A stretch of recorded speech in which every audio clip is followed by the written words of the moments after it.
Hi friends, welcome to Hyamas diary Telugu అండి. అందరూ ఎలా ఉన్నారు? బాగున్నారా? ఈ రోజు మన ఛానల్లో స్పెషల్ వచ్చేసి పూల్ మక్కానా కర్రీ అయితే ఏ విధంగా చేసుకోవాలో, ఎటువంటి మసాలాలు అవి లేకుండా సింపుల్గా అయితే నేను ప్రిపేర్ చేస్తున్నాను. దానికోసం అయితే 2 ఆనియన్స్ని చిన్న చిన్న ముక్కలుగా కట్ చేసుకున్నాను. పచ్చిమిర్చిని కూడా చిన్న చిన్న ముక్కలుగా కట్ చేసుకున్నాను.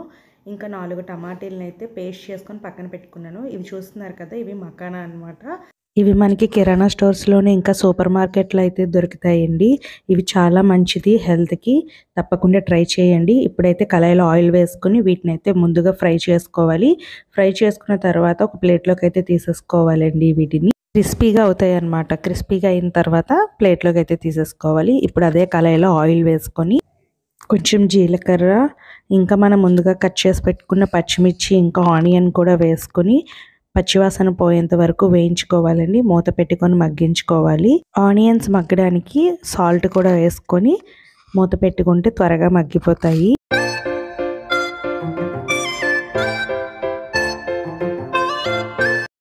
చూస్తున్నారు కదా, ఆనియన్స్ అయితే మగ్గిపోయండి. ఇందులో మనం అల్లం వెల్లుల్లి పేస్ట్ 1 స్పూన్ అయితే యాడ్ చేసుకోవాలి.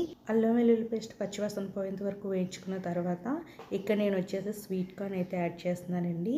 ఇవి ఆప్షనల్ అండి, ఉంటే వేసుకోవచ్చు లేకపోతే లేదు. స్వీట్ కార్న్ వేసుకొని కొంచెం సేపు కలుపుకున్న తర్వాత మనం ముందుగా గ్రైండ్ చేసుకున్న టమాటా పేస్ట్ని కూడా వేసుకొని పచ్చివాసన పోయేంత వరకు వెయిట్ చేయాలి. ఆయిల్ పైకి తేలేంత వరకు మూత పెట్టుకొని మగ్గించుకోవాలండి. చూస్తున్నారు కదా, ఆయిల్ అయితే పైకి తేలిపోయింది కదా. ఇప్పుడైతే మనం మసాలాలోకి కారం, ఉప్పు, ధనియాల పొడి, జీలకర్ర పొడి, ఇంకా గరం మసాలా కూడా వేసుకొని అయితే కలుపుకోవాలి. కొంచెం పచ్చివాసన పోయేంత వరకు వెయిట్ చేసిన తర్వాత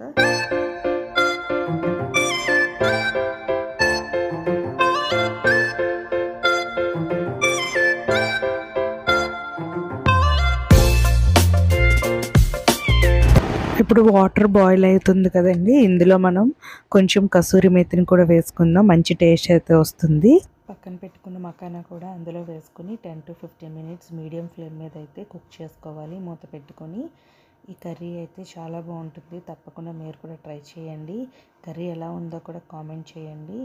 చూస్తున్నారు కదా, కర్రీ అయితే రెడీ అయిపోయింది. ఇంకా లాస్ట్లో వచ్చేసి కొత్తిమీర వేసేసుకొని గిన్నెలోకి సర్వ్ చేసేసుకోవడమే. ఇంక ఈ వీడియో ఎలా అనిపించిందో కామెంట్ చేయండి. నచ్చితే లైక్ చేయండి, షేర్ చేయండి, సబ్స్క్రైబ్ చేసుకోండి. మళ్ళీ మంచి వీడియోతో అయితే మీ ముందుకు వస్తాను. Thank you for watching.